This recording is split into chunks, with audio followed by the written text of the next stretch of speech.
Turn on.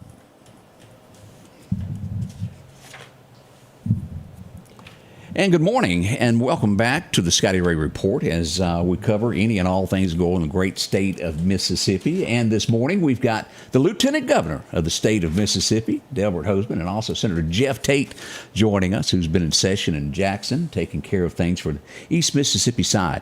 Very important to know what's happening.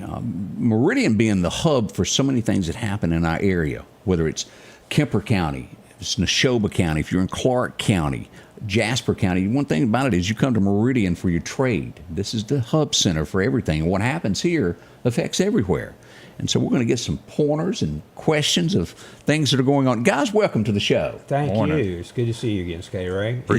You've been elected since the last time I bumped into you. Well, you must have helped, because otherwise I wouldn't have gotten elected. So, and we did really well in this part of the state, and so I appreciate that. We enjoyed our visit before. I still hear about the who come up with the idea for that bench, because everybody still talks about that ad.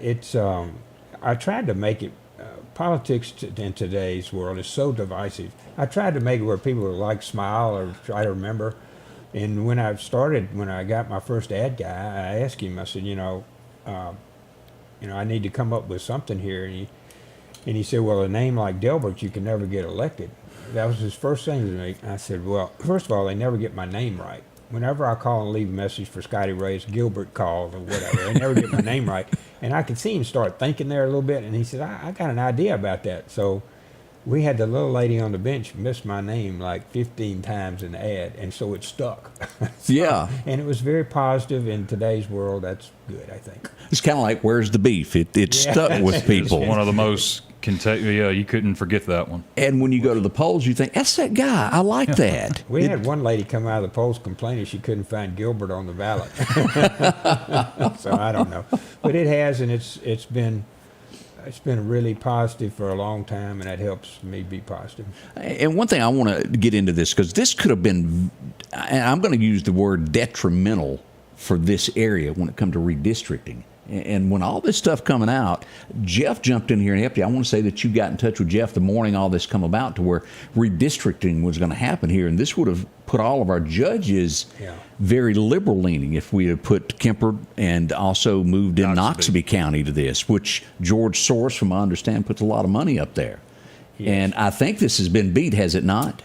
Well, you should assume in the halls of the Senate that Senator Tate and I were on that immediately, and it changed. That's all I'm going to say about that. And for those of you going, I don't quite understand what you're talking about. It's a big deal. Oh, it's a big deal. It's huge. Yeah. It would have changed the way everything is handled, how people are sentenced, to everything that goes on in the state of Mississippi in our area. Your elected judges would be, and also your DA would be. So all of that, goes great into the crime issues that everybody's got apparently around Mississippi.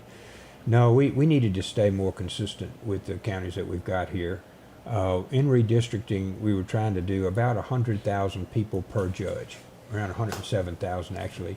So we tried to stay within about a 10% deviation. So we had to make some adjustments and add a little here, but I didn't want to change the culture of who y'all elected for your judges in your district. And we appreciate that on both of y'all's I can't remember what day it was. I'm thinking it was a Tuesday afternoon that plan actually came out. Yeah. And I got a call immediately. I can tell you Wednesday morning we ran into each other in the stairwell of the Senate, and the first words out of his mouth. We got to get that changed. So I'm glad we were able to kill it, and we'll be back next year to see to it again. Priority number one for me. And that's good. One other thing that I know that both of you have helped with and went beyond on this, and important, and I know a little bit more about it probably the average Joe because I follow them around so much. Volunteer fire departments are the backbone of our communities. They're really the first that get there when something has happened. Absolutely. And they need this equipment that's life-saving. And y'all went to bat for the volunteer fire departments and made a lot of changes. 2 sessions in a row. Yeah. Yes, sir. You want to cover the stuff for law? Yeah, so what we were able to do last year, we were able to get $20,000 for just about every volunteer fire department in the county. Again, delegation effort. No one person deserves the credit, but as a delegation, that's what we were able to go do and fight for. And several of the departments purchased these mobile jaws of life. Right. And you think, oh, mobile jaws of life, why would you need that? Well, if you have a vehicle that's down in a ditch, you don't need to be worried about air hoses and cords and getting an air compressor there or getting whatever it is that you need to power that thing. These Milwaukee tools are awesome. I'm glad we got the Milwaukee place up up Interstate 55. Made, So these Milwaukee Jaws of Life are in just about all the departments. You had a picture of me holding one at the car show in Causeville this past weekend. And then this year we were able to secure funding for UTVs, for these off-road vehicles, along with trailers, along with equipment, along with whatever medical supplies they need. That's just something here locally that we've done. And I know that we passed Senate Bill 2487. I'll let him get more into that, but that's helping with death benefits and with funeral expenses. That is huge, isn't it? It is, and I was at a funeral for one of the guys that was killed in the line of action, and I asked, how much is your death benefit, and it was like $100,000, and he had a couple of kids, and I just thought that's just not in today's world. That wouldn't buy anything. It's not going to pay the house note, and it's not going to raise those children. So we got it up to $250,000, $150,000 for the individual, and then $25,000 per child up to 4, so a total of $250,000. That's probably still short when you think about a 30-year-old man or woman, who's got a couple of kids and a spouse. It's still short of what they do and the risks that they take. On volunteer fire departments, for a year, I really worked hard on getting them some money. In addition, every year, Jeff's been great about getting individual fire departments money over here. Got $100,000 for one this year. But in addition to that, these people don't get paid anything. Yeah, it's free. It's free. And if they weren't out there, your insurance would be even higher than it is already. So what we did was we put up $500 per year in basically an individual retirement account. So every year that you work as a volunteer fire department and you do the training and you go out when you're supposed to, we put $500 aside in the Treasury, tax-free, and it earns interest for you. Wow. So then when you quit, 20 years out, it won't be $10,000. It'll be $20,000 or $30,000, assuming 5% interest.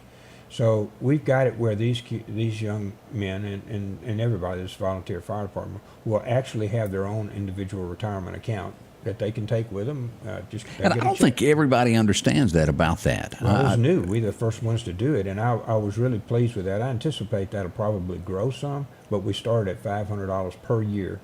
It's it's not taxable to them until they take it out, so they basically got a savings account set aside for all the work that they do, and they're way undercompensated. And hopefully this will help people sign up to come help with this, as well as a little extra retirement. I think there's about 9,000 of these volunteer fire departments, and I was stopped at one up at Pecan Ridge the other day, and they had a pump that was like 1990 or something. They get the equipment from cities and stuff that it's reached its useful life. Right. And then the volunteer fire department get them.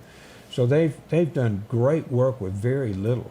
And you'll see those metal buildings out and around, out in the counties. They're not in any of the cities. Out in the counties where they'll have, one little pump truck and a bunch of guys. Most of the time, Scotty Ray, at an accident, and you would know this, the first person that show up are the volunteer firefighters. It is. They'll beat the sheriff there sometimes. And they'll be directing traffic and pulling people out of the ditch and all that stuff. I went to a wreck not long ago on Highway 19. A young girl was involved in a wreck, and somebody come along and pulled her out just in time. And the volunteer fire department was on scene cleaning up everything. And in front of me, one of them nearly got run over by a car by someone just not paying attention to what the traffic was in front of them. We don't realize the risks that these guys really go through. Yeah, and they are, as I say, they don't make any money at all. This is just for the good of their fellow person. They save you money every year on your house insurance if you didn't have one of those. And then second of all, like I say, they save lives. I mean, they're the first ones there, and they're trained to take care of you in these accident situations. And they're just right. We owe them a great deal of really thank you for what they do every day. Absolutely. Of course, the state of Mississippi right now doing well financially. We are doing well. What are the numbers? Well, if you really look at it, and you have to look at all of this, we actually spend about $31 billion a year with a B. And most of that comes from the federal government. The great majority of it comes from the federal government through whatever fund it is, or Medicaid funds or whatever, which is very significant. We actually have a budget of about $7 billion. dollars. And that's what we spend. This year we upped education a lot. As you know, in Lauderdale County, your education budget went up almost $8 million for additional funds for the city and the county schools. And so I didn't know that. Yeah, and that came out of a redo of the formula that was negotiated back and forth. The House had a formula, ended up taking our formula, but the House had a good bit of impetus on redoing what used to be the old formula. So after a lot of negotiations and going back and forth, we ended up with a new one that actually funds education by over $200 million more a year, and $8 million of it is landed right here. So our schools finally will have sufficient funds to operate. This is on the back of last year, Scotty Ray. We raised teacher salaries by $100 million. So we raised the teacher salary, which was smart. We need to keep our teachers in the system, particularly our good ones. And then we also have raised the total compensation that our superintendents and principals will have to deal with their education needs. So I think you'll see more computers. I think you'll see all kinds of different things because the schools are now funded. All right, let me ask this, and I know both of y'all know a little bit about it. I heard talk of it, and I hadn't heard anything else about it. It seemed like it come up for a vote at one point. Making Mississippi income tax go away, is that coming back up? Will it happen? What are y'all's thoughts on this? It's actually happening. We were at 5%. We went to 4.7. This year we go to 4.4 next year, and then in 26 we go to 4. So we are, in fact, eliminating the income tax over time, which was the Senate's proposal. The House wanted to eliminate the whole thing. It's about $2 billion, the income tax is, which is, as you know, probably about almost a third of our budget. So you have to do that gradually. You can't just say we're going to eliminate it today. Right. But we're on that track. The original proposal was to raise the sales tax by 2.5%, and we deferred not to do that, and because we didn't think that was appropriate to raise people's taxes. So we're gradually going through the elimination of the income tax, and 3/10 this year, 4/10 next year. All right, with taxes being set, and I've seen other states do it. Food, will we ever see it to where food is not taxed, to where like the guy that's out there that works every week trying to make it and goes into the grocery store and see all these taxes? Will we ever see it to where that is either lowered or done away with in the state of Mississippi? I plan on having it this year to talk about things we're going to do. That's one of the tops on my list. We have a number of different things, but that's one of them. Inflation is eating away at homes. At your normal workaday mom, dad, trying to feed their children and do all the other things. Inflation is eating away at their ability. If you ever go to the grocery store, which oh yeah, I still do. So when you do that, inflation is eating away at this. I'd like to reduce the grocery tax significantly this year to start with that. I think that's the most appropriate thing. We're already decreasing the franchise tax. We're cutting the income tax. I think it's time to address the grocery tax. Now, I started that about 2 years ago. I didn't get much legs to it because basically we're doing the income tax. That was the big deal to start. But I think it's time for the grocery tax to take its cut as well. So if you look at all 50 of the states and you look at where Mississippi is with the income tax, we're towards the lower end. Yes. If you look at where we are with the grocery tax, we're number one. It's where we need to start lowering that. And I can tell you this: I would be hounded by someone to vote to eliminate the income tax. Look, is there going to be something that comes before that I can vote on? You got me. Well, as time went on, this individual retired. So, let's not focus on the income tax. Why don't we focus on this tax, that tax? The grocery tax is one that transcends everybody because everybody. It doesn't matter who you are. Exactly. And so I can promise you this: whatever legislation that we can get in front of me that will eliminate it in any way, or reduce it, eliminate it, whatever it can be less than what it is now. Guaranteed a vote from me for that. You think back to the 50s and 60s, it usually back then, times were different, but the man was the only one that worked in the household.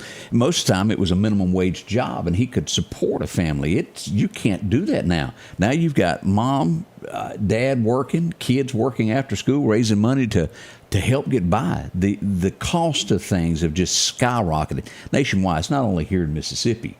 As we look at Lauderdale County, we talked about this a little bit before we went live, I see other parts that is great for Mississippi. We talked about Milwaukee Tools coming. Where's the plan at that came in with the average salary is going to be $100,000 in the state? Columbus. That's big. That's basically an Aluminum plant. And we do hope, at one time we got a little bit here and it went south of us, the handy hardware. We got that little taste of jobs were coming, that went away. And I know that you don't have a crystal ball sitting in front of you, but are things being done to recognize what Lauderdale County can do for the nation? Because we got a lot to offer here. Jeff, why don't you talk about local and I'll talk about statewide. Sure. So, down in Clark County, in Quitman, Howard Industries has made a tremendous investment. There was a building that the county had, and I'm not sure if the county's leasing them the building or if they've sold them the building or what they did. But it's kind of just south of downtown Quitman on 145 on that main stretch. Right. And they've already hired 200 folks. And what they're doing is they're getting set up down there in Quitman to be able to capitalize on possible regulation changes that come with our transformers that are hanging on our light poles. If that change comes about, there could be 800 to 1,000 jobs added there. Making that one of the biggest employers in this area. It'd be huge. It'd be the biggest job announcement in, I think, my entire life, certainly my adulthood. And for Quitman, Mississippi, that would be huge. And, anybody in Lauderdale County that would be upset with that, you've got to be crazy, because here's what's going to happen. They'll work in Quitman. They'll live in probably either Enterprise or Clarkdale, and then they'll do all their shopping and all their buying here in Meridian. And so that's money that'll, generate here. It'll help with, land property going up, and wherever these houses are going to be built. I can't get into any of the details, but I will say that there are eyes looking at Meridian at certain project sites. It's not really my business to get into more to that. Right. And I've heard that my whole life, but I've heard where we're a step. Well, I have heard it my whole life. And I know what you mean by that. I'm tired of it. Somebody's looking at it. But supposedly we have some documents signed that say, hey, we're going to start getting some things in line to say, hey, we're going to promise this amount of investment as long as we get this amount of incentives. So that's what we're looking like here locally. Yeah, we on Howard Industries, which, as came from Laurel, and Mr. Howard and his successor, son, and all of them have been tremendous assets to Mississippi.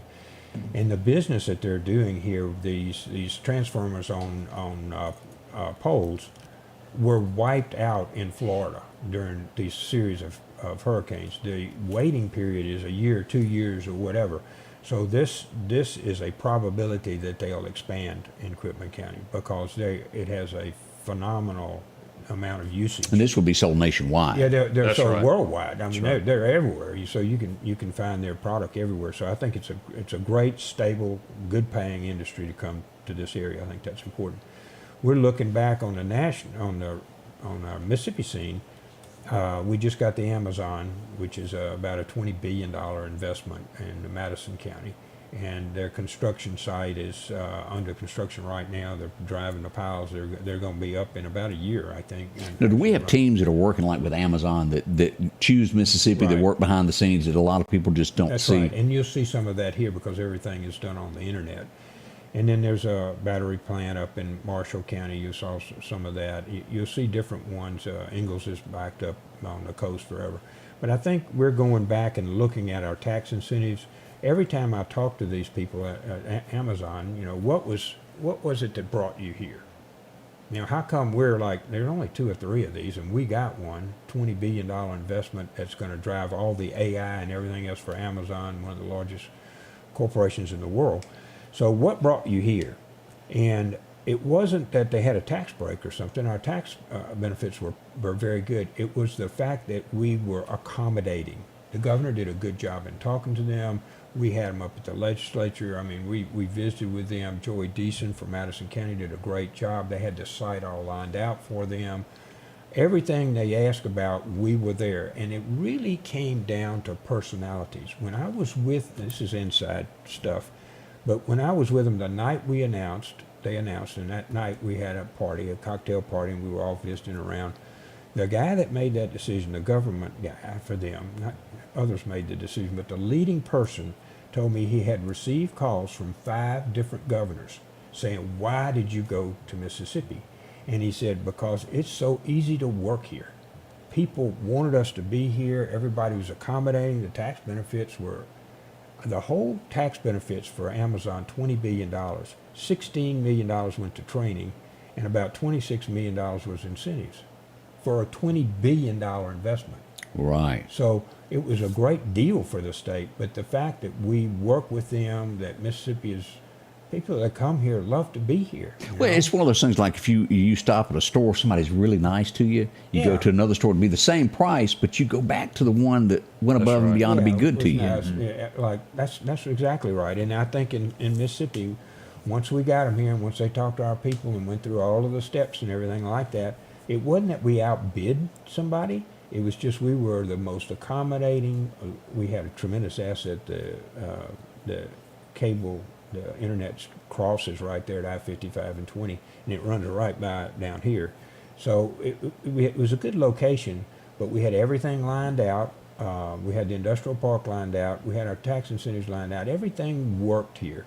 But the difference was it turned out to be the people. You know, they could have gone anywhere, literally anywhere. There were 5 other governors' offices that called this guy the day we announced, wanting to know what happened to me, because they all had bid on it, you know. Yeah. So I'm Hospitality pleased. state. I think we have, the biggest issue that we have in Mississippi about this is a trained workforce. Now we have 3% unemployment.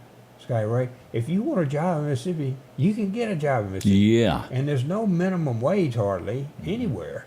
It just doesn't occur anymore. Our average wages are probably $12, $14, $15 an hour now, $17, $20 an hour in these industries and whatnot, plus health care and retirement plan, all that other. So we need educated workforce. And we have a new workforce development office that we started 3 years ago. And one of the biggest things we're finding is that we have career coaches. Now, every school will be able to have a career coach, and they're taking that 16, 17-year-old child and saying, what do you want to do for a financial career? And if you remember when you were graduating from high school, we were trying to find out who was going to get a date to the prom. Exactly. That was the last thing on my It mind. was then. hard for me. It probably was easy for you. I don't know about all that. But in any event, we just didn't have all of this lifestyle, so they have started working with these young people, going over, what do you want to be? I want to be a welder. Okay, you need to do this. And then we're going to community colleges. I'm hopeful this year we'll have a last dollar paid tuition for community college. You've got Meridian, a good one here. So that all of our kids will be able to go from kindergarten all the way through a community college and get a certificate or work certificate or an education to go forward to Mississippi State or wherever, without any tuition. I think that's important. If we have the people to work here, then we will attract whatever the business is. Right. That's what they're really looking for, is that educated workforce. People love us here. We got water, we got electricity, we got a Gulf of Mexico, we've got great other industries, everything from gaming on the coast to national parks in Vicksburg to the home of the blues to Philadelphia has a new thing, the theater there that's great. You know. Oh, the Ellis Theater with Marty Yeah. Stewart. He's Marty doing Stewart's been super. I mean, we got so many assets. So if we have an educated workforce, there is really nothing holding us back anymore, from whether it be the newest AI or we're making aluminum steel mills. It doesn't really matter. All of that is available to us. Next subject I want to, and I'm going to address you first on this, Jeff, and then I want to talk to you about on the state level. Okay. Crime is this skyrockets. Now the folks that are watching, I think most people still get a tear in their eye thinking about it. The travesty that happened here, the elderly couple that was murdered. Terrible. 97, 93 years old, husband and wife were murdered by a guy that just wandered into their home and killed them. And we go, how did this happen? There's a lot of things that have gone on behind the scenes since that happened. That's correct. To stop this from ever happening again. I want you to right. go into this with me. So I can echo what we'd said before on the show a week or so ago, and then give it another update that's happened since then. So just to recap, what we had is we had an individual that was arrested on a nonviolent offense, was sentenced after 8 months of being in prison. This individual was a model inmate, did not have any issues. And so when it came time for the parole board to take a look at this individual, they said, you know what, everything looks good. Now, again, what you just said was he had as a minor crime that he done to begin with. It was I believe, drug possession crime. Yeah, it but wasn't much wasn't to it. violent. It wasn't violent, and he was a model inmate. Well, he was paroled.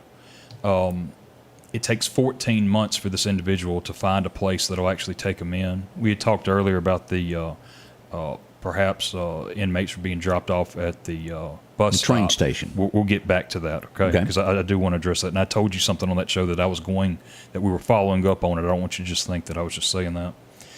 So over the next 14 months, this inmate, who was a model inmate, went crazy, was able to get drugs smuggled to him, was violent, did just a lot of things that could tell you this person was not mentally right. You would think that the prison would know to hold that individual, to go to someone and be like, are we sure we want to let this individual out?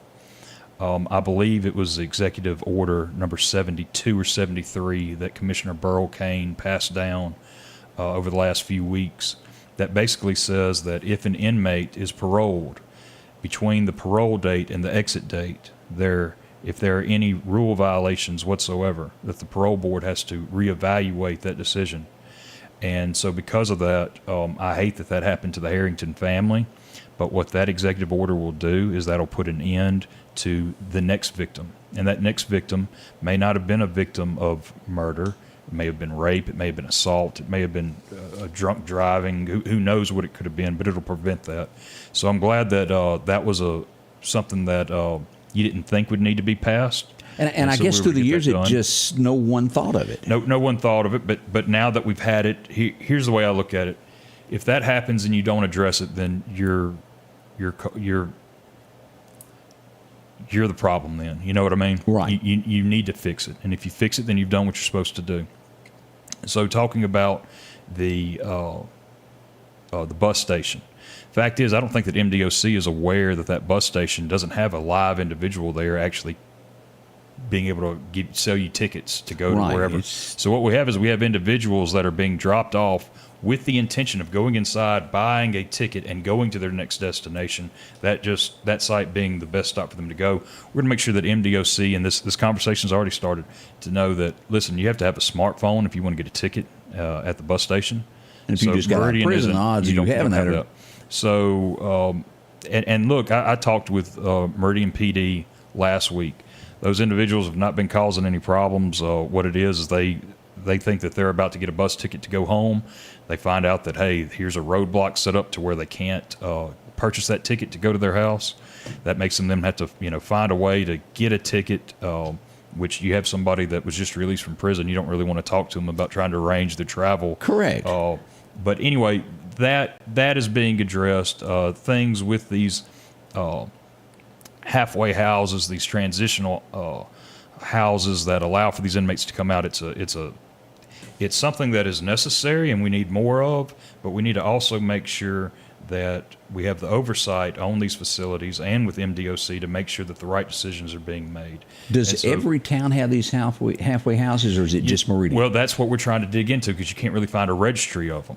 And that's I think we should have that, we don't should you? have that. You're exactly right. And there's two different sides of that. There's the criminal and then there's the mental. And so we've got a team together. I'm kind of just volunteering to go about the mental side of it to see just exactly where these houses are, make sure that everything's going right. And again, that's necessary, okay? It's necessary. We need more of them. There needs to be this transition from prison to real life. But at the same time, we need to make sure that you can't just check in and check out, that you can't go missing, and that we need to make sure that if you're an inmate that has gone crazy, even though you've been paroled, you should not necessarily be able to get out. And so all these things are being looked into. It's near and dear because of what happened over this past spring with the Harrington family. Yeah, I think individual would like to know, it's the sexual offense registry where you can find out exactly if right. someone lives near you. And if there's a halfway house near you, you should be able to pull that up and go, okay, this neighborhood I need to be a little bit extra cautious And inside on. the city of Meridian, there's zoning, so this can't just go anywhere. And so we're going to make sure that that isn't happening. That's a local look at some foreign things. If you want to talk about statewide, what we've There's passed. some things that have been bothering me, which is the parole officers and whether or not we're really keeping up with this. There was another horrible murder of an off-duty highway patrol officer that was working for the post office, I think. Yeah, I remember that. Stopped on the side of the road down near Fayette, Mississippi, and was shot to death by an individual and who was on parole. And I think his mother had actually called in and said, this guy's not stable anymore. He's going to hurt somebody in an unfortunately he did. So I'm thinking that our parole officers have to be in a position to go get people that are acting out or that have violated their parole. Like we need to go enforce that and have them put back to where they should have been to start with. It's very difficult. We have added penalties for and increased the penalties for car theft. I think that's kind of the mid-line when people really start to get into trouble. You know, they start with petty thieving of some sort or the other, then they steal your truck, which is $50,000 or $60,000 or whatever trucks are anymore. They steal a truck. That's a major step, and we had thousands of them stolen in Mississippi. Yeah, I can't even keep up with them here. I literally cannot. I know. And then there were some stolen off lots, off of dealership lots. So we increased the penalties for those to where those individuals will have to go to prison when they are provided their judicial chance to say why they did that. I'm real interested in those. I'm real interested in stopping the ones, particularly in getting people off the streets that are stealing your car before they get to murdering you in your home. You know, we need to stop them at this level here, not when it's got to the thing that this horrible event that happened here for these two elderly people in Meridian. Tell me about this, and I don't know his name. We have a new guy that's over the prison system here that I think worked at Angola at one time. And from what I'm gathering, this guy's taking a whole different approach to our system there, where he's putting God in this and going, Yeah. we got to teach this to rehabilitate people. Because if I'm not mistaken, people, if they're not a good criminal, when they go to prison, it's like they've graduated and they come out really good. Yeah, he's building churches for these people, and the legislature and Jeff and all of us have been real big on training for these individuals. 90-something% of them get out of prison sometime. What we want is them not to go back, or what they call recidivism. We don't want to see them again, so we're trying to get them trained. Different agencies are doing this, like ABC is training them to be, to be carpenters and that kind of thing. We want those training programs to go on, and I think the commissioner has been good about doing that. So we're real anxious to make sure that these men and women don't come back to us. And when you stop the recidivism, it stops what you're talking about, which is being a better criminal when you get out than when you went in. We'd like for you to be a better welder when you get out, or a better carpenter, or a better something else than a criminal. So those programs are very active now, and Burl Cain has started. I hear lots of good things about this man. He's very religious about doing about building churches and having these individuals go. And I think a number of them have become pastors, online kind of pastors, and they provide leadership in the prison, hopefully towards looking at what you're going to do when you get out, not what you're doing that got you in here. So I'm hopeful about that. He was only going to stay a couple of years, and I think he's been here. He's committed. The governor hired him about 4 or 5 years ago now. Yeah, I'll say this. So Commissioner Burl Cain, so I guess it was sometime around COVID that was going on that he got hired, or 2021 at the latest. Anyway, I remember I went up to him, and I'm just thinking about, how we passed the SAFER Act to make sure that bathrooms are safe. Well, I went to Commissioner Cain early, before all this stuff really was coming out, and said, listen, I'm understanding in other states they're letting men who claim to be women be housed in women prisons. And I'll say this, he gave me enough words of encouragement to know that I wouldn't have to worry about that as long as he's head of the Department of Corrections. And I can't repeat exactly what he said, but it was very strong. But it convinced me. So every time I've had to have a talk with him, meeting with him, nothing but respect, nothing but accepting blame or responsibility and being willing to work. And so, yes, sir, I think he's done a good job. This kind of rolls hand in hand with this. And again, none of us have discussed all of this. This just kind of flows with it. It seems like America lost their way somewhere around 2021, somewhere along in there, to where it was no longer good to be a police officer. It was taboo. Police officers had things thrown at them. They were not backed. We have police departments across the state of Mississippi that don't have enough officers because people aren't signing up to do the job anymore, because it's just, you're going to get shot at. There's not a lot of reward. What is the answer to this in the state of Mississippi to help these departments? Used to, like, you watch One Adam 12. There was 2 guys in the car. because there would be We don't have problems. that You anymore. can't do that now because you got to spread them out. We just graduated, and I spoke at the graduation for the state troopers. There are 29 more that came on board. That's small. We usually have double that number. I've talked, and I've ridden at night with city police officers, and you wouldn't believe the things that are yelled at them or spoken yeah. to them. You couldn't put them on the air, I'll put it that way. And It's I was, one of those things you go, why would you want to do this after riding where with is them? your daddy? If you're saying something like that to an officer that's stopped in a car, I mean, not trying to arrest you or anything, he just stopped looking around and they'll start yelling at him and whatnot. So it's very depressing, and it goes back tonight to really the tension and collapse of the family. You Oh, I agree with that. Where you don't have some other authority telling you that that's not a good idea to do that, and you need to respect that particular authority. So I'm very concerned about that. We raised troopers' salaries $4,000 this year. They're still undercompensated. Police departments and everything are raising theirs to get people more qualified to go and do that job.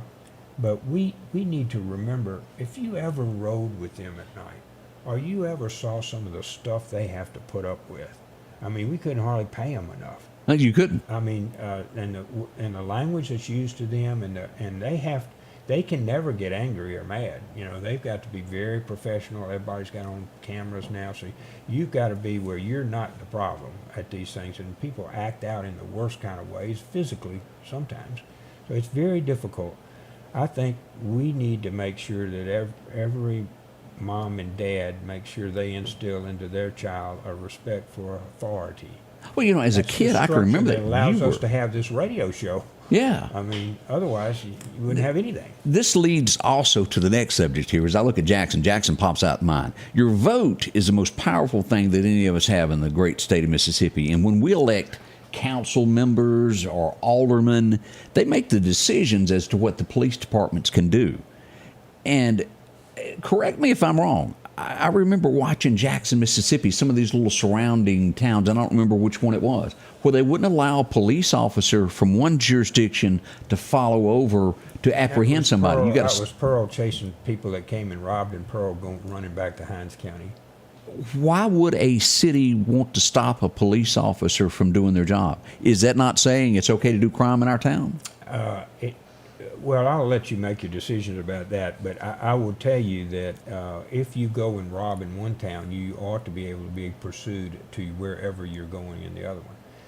And I would tell you the fact that you may go to where now, and out in Flowood in Mississippi, if y'all been there, they have a lot of these shopping centers and really nice places to go. And Oh, safe all I places to hear go. about is going over to buy the cupcakes. Got to go to Oh, Flowood well, and they get a got all that cupcake. stuff is out there. Got So that here now. when somebody We do. steals or breaks in a car out there, and those police give chase, they don't want to stop at the river, at the Pearl River, and say, "Well, y'all guys made it again." So they've been pursuing them, and we had one tragic death out there where the guy that was chasing ran into a young postal I remember that. man and killed him. Had a family and a wife and child, so it was just horrible. And so their answer is, well, we don't want people chasing people through the streets here. Our answer is, you ought not be robbing people wherever you are. That's right. That's correct. So You regardless, shouldn't of that, blame the police department. You need to blame the criminal who broke the law.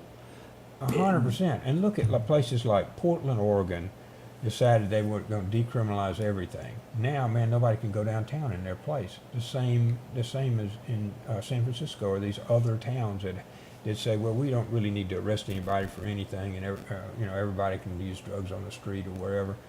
No, man, that's not our society. That's not Mississippi, and that's not how we want to raise our children. That's not how we want to live.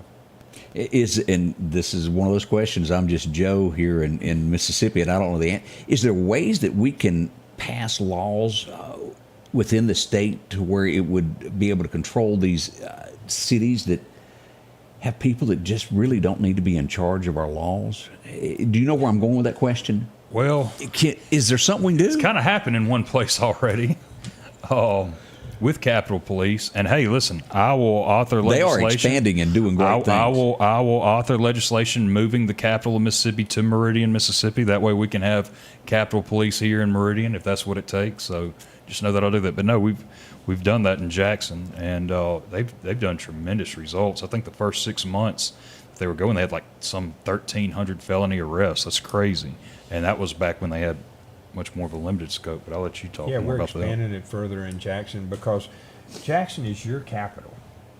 Now, whether we like it or not, or whether you ought to be there or not, you'd have to go back to 1817 or whenever they made the decision after we became a state to move to a central location. But we need to have you be able to come to your capital in a safe environment.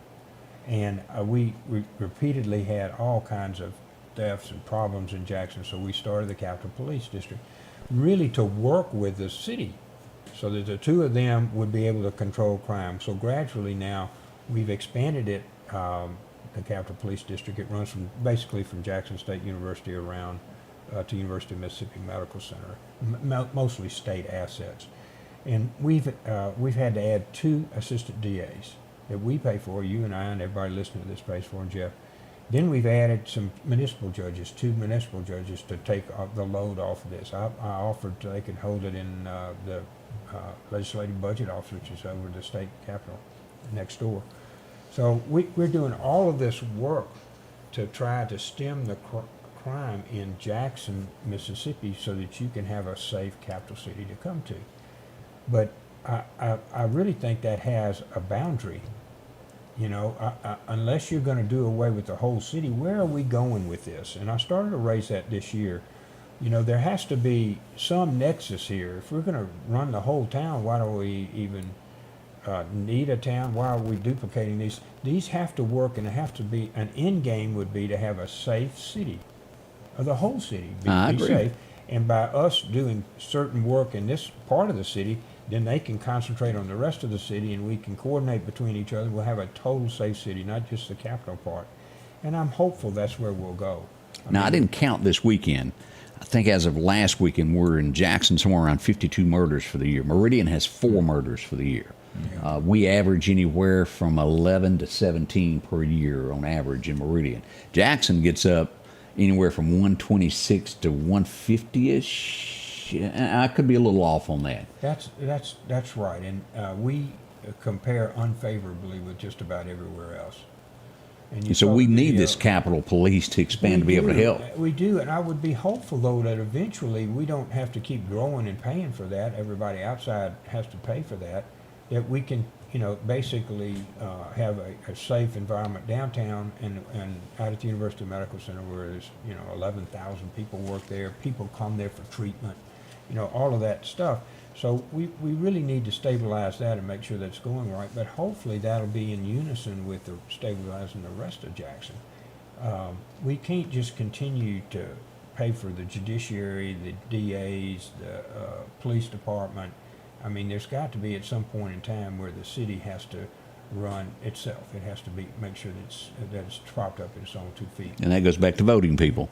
Make sure you choose your vote Elections wisely. are really Educate yourself of who's running for an office, of can do it. Absolutely. And we had just a paucity of people vote for a mayor the last time. I forget, it was like 12,000 people or so. They just don't show up, and you need to go vote.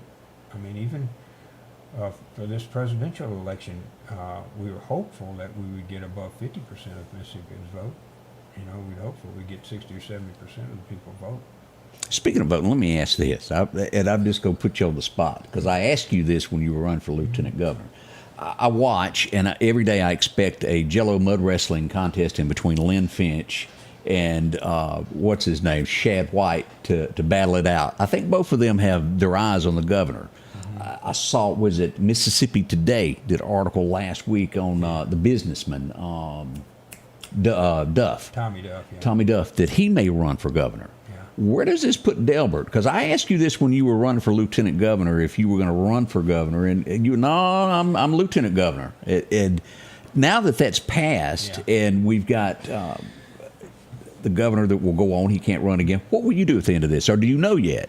Well, really, in my own mind, people hired me to do this job, so I've been focused on it. We have had the privilege of representing Mississippians now, it'll be 20 years, and I'm not tired. So if So that's a maybe is what I'm hearing there if I read between the lines. Well, it's a strong maybe, because Strong. there are other decisions that go with this. You have family decisions, you have other things like that. But our kids are all grown, and I've got 8 grandchildren, And I just don't have a hobby or anything like that. I've enjoyed being able to work on redistricting Lauderdale County or helping with work over here that we've done, or schools, those kinds of things. I just think we're on a good trajectory, and I think I have good experience to do that kind of work. I was very hopeful that this would settle for a year or so, let everybody do the job they just got hired to do, and not, the day after we get inauguration, everybody says, well, I'm running next time 4 years off. I keep hearing all of this. It does, but I think it's because they want to sell papers. Where you'll see, though, I think is, my own thoughts is, I don't want to run to have the title of governor. I only want to run if I can do something with it. Oh, that makes sense. It's a long time from now. Yeah, and it is. Well, how about you? You want to run There's a for lot. lieutenant governor since he would give that up? You'd be We're good good. at it. We're good. We're good. No, it'll. There's a lot of time. You don't know what all will and will not happen that'll shape the political It could. scene. The table is far from being set until February 1 of 2027. I think a lot of We'll people see. like Shad White where he is. Would he make a good attorney general one day? He probably would. That kind of fits more with what he's doing. And there's plenty of time for him later on if he wanted to run for governor. We don't know that. I don't know what Lynn Finch would do, but I think she does have her sights on it. That's just talk among the streets of people that's out there, contenders. And State government is a big business. it is. It's 5,000 employees, everything from healthcare to corrections, highway patrol to you pick it. You really have to be ingrained in doing the budgets for all these people and working around like I have at Secretary of State and these others. You have to be ingrained with some knowledge about running state government. It's a different animal. It's really a different animal, and we brought a lot of things to state government that weren't there before. There are about 2,000 less employees than when I started 4 years ago. We are downsizing the number of employees by attrition, not by termination, and we are watching how to do things more efficiently from MDOT, which we fund over $1 billion in road construction in the last 2 years. We paid off, I think, about $900 million in debt, state debt. That's never serious. been done. And people don't talk about that, but that's a big deal because I didn't mortgage your children's. So there's a lot of moving parts to being governor, and the title is not necessarily attractive. It's ability to keep Mississippi on a positive trajectory. That's what's important, I think. A No. big thing that I think's happened since the 2019 election is there's transparency now amongst the legislature, at least on our side, where basically if you want to have a committee meeting, you have to have it via live stream, where to be on YouTube, where everybody can see it. that's good. Everybody has to have a microphone they have to talk into. These things were not always open to the public, but for a long time have been open to the public. But that's really a joke because they're held in these rooms, and can't everybody and what somebody down in Causeyville is going to drive all the way to see what happens in a can't do Judd A meeting? You're not going to do that, but you can with this watch every single bit of it live and know what's going on. And I think that's something big that's changed. We started that right at 4 years ago, where we show live stream all of the Senate. Every day the Senate meets, you can see the debate, you can see what Jeff said about it, you can see how he voted. And then our committee meetings, those are all live streamed in 216. And so you'll see everything from healthcare to corrections to insurance. They're all in there. They vote. You can watch to see who voted for what, and you can hear the discussion. And that gives a lot of weight. You get legislation; it's just dark dots on a page. But if you went back and look at the discussion, you could see what Senator Tate decided, why he voted for this, and why we're making this change, and it gives some substance to just black letter law. And I think that's healthy. Historically, that'll be used a lot by people who are trying to interpret this and how we're going to run things that came out of the legislature. So I think it's really good, and I think Jeff is dead right about this. The ability for people to listen to what you're going to say, an informed electorate, as you well know from our founding fathers, is the only key we got to keep in our country. They need to know what's going on. If they object to it, they need to contact me or him or whomever, call the governor. Yeah. We really take that to heart, and I think the fact that we've been doing it now 5 years, all our stuff is on tape. You can look at it. I think it's very helpful. Now, we've discussed a lot of things in closing. Anything that I've left off that either one of you wanted to point out to the public of what's going on, maybe anything I left out, didn't ask? Go over projects. I think one thing about here that I think is really important, we have been pushing the airport here. And we put $23 million. Jeff took the lead on this for the fire department over there at the airport. We're trying to keep our tankers, our KC tankers. I went over and climbed in one. I don't know how that guy hangs out the back. He hangs out the back of it and directs this. You ever done that, Scotty Ray? No, I have not. You need to do that ought to before see that. before they get the new planes, because the new planes is going to be all like video games. But the old school ones that they have right now, we need to get you on line that that. up. I'll make sure to do You that. see a guy laying on, I don't know, some kind of small contraption and directing the tube into the nose of this other jet or whatever they're fueling. That's really important here. One of our senators actually works here at the Guard. So we have put some money into the fire department. We put some more money into the airport this year. Largest single appropriation ever to Lauderdale County was to the 186, and that's not only is that huge. If we can secure the new refueling plane, that will be more jobs, but not like, hey, I'm going to go steal 50 jobs from this plant and a few jobs from here, and your best manager, I'm stealing him. These would be jobs coming from outside the state, bringing not just the individual to the job, but a family to a career with real benefits that they're going to stick with. They're going to be able to Long-time residents. correct, that are going to be spending residents, that are going to be, part of the people that you want part of your community, And so that's huge. And we were also able to get money, like you said, for the new terminal that they're trying to build. And hopefully what I hope this will lead to is us being able to say that we have more than just Meridian to Houston. I'd love to be able to say that we have Meridian Houston Nashville, Meridian Houston Atlanta, whatever it may be, where we can have another direction. And not only would it help our individuals here that would use that, well, it also means that someone from one of these other cities is going to touch down in Meridian before their final destination and see what Meridian's all about. And so I'm glad we were able to do that. Yeah, and I'm particularly, I did go out and climb in one of them. They're very, very old. It's time for an upgrade. It's time for an upgrade, and finally we're getting one built, and we need to have them here. That is generational for us, and that is a strong economic part here of the state. We talk about economic development. We need to keep the new ones here. So I think that's one thing we didn't touch on, but I've been very supportive of them. As I said, I've been out there and I've been through their planes and worked with their people. We have one of our senators that's here, Dennis DeBar, is actually located here. I'm very interested in maintaining the KCs here. All right, and final for the people that are watching to go, hey, I'd like to get in touch with you. How do they get in touch with each of you's office if they have a question or they need some help with something? How do they go about contacting? They can find me on Facebook, and my phone number's on there. They can. I'm pretty easy. I have to answer my phone. That's my problem. Ours, I'm easy to get to. It's Hosemann at senate.ms.gov.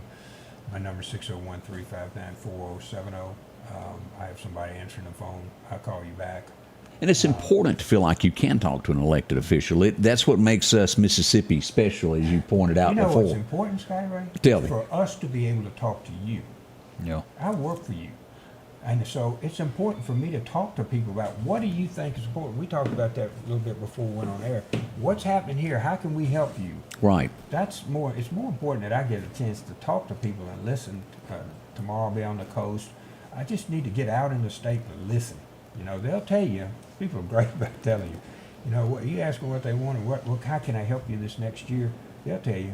And so I think the most important thing is not you to be able to get in touch with me and me to be able to get in touch with you. Well, thank you both for coming in this morning. Appreciate Senator you Jeff having us. Tate, and of course, our Lieutenant Governor, Delbert It's good to see you Hosemann. again, Scotty Ray. And come up with a good commercial, because I think we're all looking forward to the next installment of that. All right. I'd like to thank each and every one of you for dropping by and spending a few moments with us. As always, you can go back and watch the video. If you're coming in late on this, you can watch there from the beginning. And thank y'all so much. Again, from the studios here at the Scotty Ray Report, thank y'all so much. The Scotty Ray Report is brought to you by our following partners: